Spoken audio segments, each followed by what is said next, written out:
God's will ಅಂದರೆ ದೇವರ ಚಿತ್ತಕ್ಕನುಸಾರವಾದಂದರೆ ನನ್ನ ಚಿತ್ತವನ್ನು ಬದಿಗಿಟ್ಟು ನನ್ನ ಪ್ಲಾನನ್ನು ಪಕ್ಕಕ್ಕಿಟ್ಟು ದೇವರ ಪ್ಲಾನಿಗೆ ಬದ್ಧನಾಗೋದು, ತಗ್ಗಿಸೋದು. ಇವತ್ತು ಕೆಲವರ ಹೃದಯಗಳಲ್ಲಿ ದೇವರು ಪ್ಲಾನ್ ಮಾಡಿ ನಿಮ್ಮ ಹೃದಯದಲ್ಲಿ ದರ್ಶನವಾಗಿಟ್ಟಿದ್ದಾನೆ.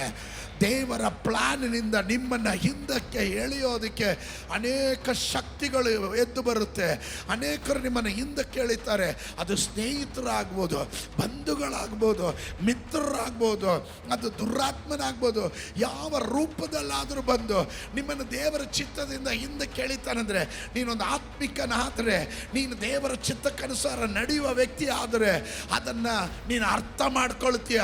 ದೇವರ ಚಿತ್ತಕ್ಕನುಸಾರವಾಗಿ ಬದುಕುವ ಕುಟುಂಬಗಳು, ಅಂಥವರ ಗತಿ ಸ್ಥಾಪನೆಯನ್ನು ಯೆಹೋವನು ಮಾಡ್ತಾನೆ.